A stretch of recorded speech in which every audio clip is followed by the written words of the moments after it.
యేసుని ప్రేమ ఛానల్ కి స్వాగతం. దయచేసి ఈ ఛానల్ ని లైక్ చేయండి, షేర్ చేయండి, సబ్స్క్రైబ్ చేయండి. తెలుగు డైలీ ఆడియో బైబిల్ కీర్తనల గ్రంథం 19వ కీర్తన. ఆకాశములు దేవుని మహిమను వివరించుచున్నవి, అంతరిక్షము ఆయన చేతి పనిని ప్రచురపరచుచున్నది. పగటికి పగలు బోధ చేయుచున్నది, రాత్రికి రాత్రి జ్ఞానము తెలుపుచున్నది. వాటికి భాష లేదు, మాటలు లేవు, వాటి స్వరము వినబడదు. వాటి కొలనూలు భూమి యందంతట వ్యాపించియున్నది.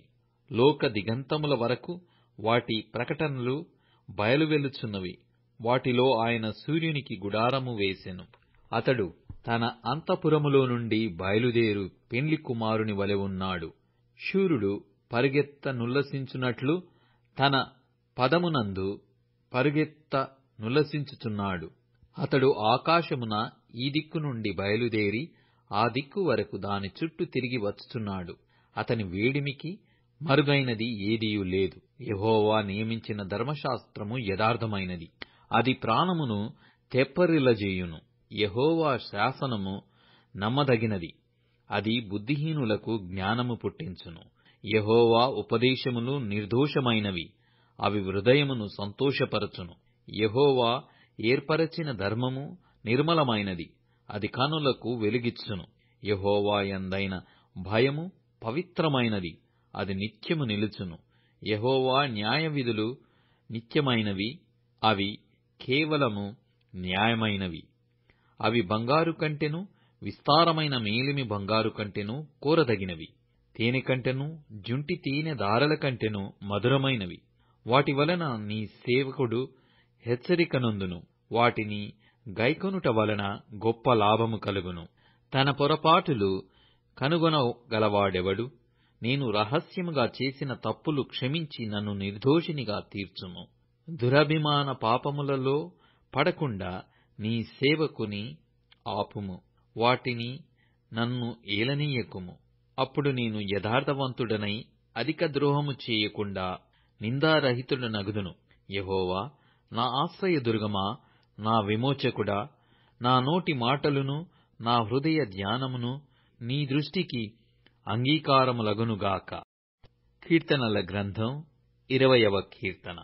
ఆపత్కాలమందు యెహోవా నీకుత్తరమిచ్చునుగాక, యాకోబు దేవుని నామము నిన్ను ఉద్ధరించునుగాక. పరిశుద్ధ స్థలములో నుండి ఆయన నీకు సహాయము చేయునుగాక, సియోనులో నుండి నిన్ను ఆదుకొనుగాక. ఆయన నీ నైవేద్యములన్నిటినీ జ్ఞాపకము చేసుకొనుగాక, నీ దహన బలులను అంగీకరించునుగాక. నీ కోరికను సిద్ధింపచేసి నీ ఆలోచన యావత్తును సఫలపరచునుగాక. యెహోవా, నీ రక్షణను బట్టి మేము జయోత్సవము చేయుచున్నాము. మా దేవుని నామమును బట్టి మా ధ్వజము ఎత్తుచున్నాము. నీ ప్రార్థనలన్నీయు యెహోవా సఫలపరచునుగాక. యెహోవా తన అభిషిక్తుని రక్షించునని నాకిప్పుడు తెలియును. రక్షణార్థమైన తన దక్షిణ హస్త బలము చూపును. తన పరిశుద్ధాకాశములో నుండి అతనికుత్తరమిచ్చును. కొందరు రథములను బట్టియు కొందరు గుర్రములను బట్టియు అతిశయపడుదురు. మనమైతే మన దేవుడైన యెహోవా నామమును బట్టి అతిశయపడుదము. వారు కృంగి నేలమీద పడియున్నారు, మనము లేచి చక్కగా నిలుచున్నాము. యెహోవా రక్షింపుము. మేము మొర్రపెట్టునప్పుడు రాజు మాకుత్తరమిచ్చునుగాక. అపోస్తలుల కార్యములు 19వ అధ్యాయం. ఇలాగు జరిగిన తరువాత పౌలు మసిదోనియా, అకయ దేశముల మార్గమున వచ్చి యెరూషలేమునకు వెళ్ళవలెనని మనస్సులో ఉద్దేశించి, నేనక్కడికి వెళ్ళిన తరువాత రోమా కూడా చూడవలెనని అనుకొనెను. అప్పుడు తనకు పరిచర్య చేయువారిలో తిమోతి, ఎరస్తు అను వారినిద్దరిని మసిదోనియకు పంపి తాను ఆసియాలో కొంతకాలము నిలిచియుండెను.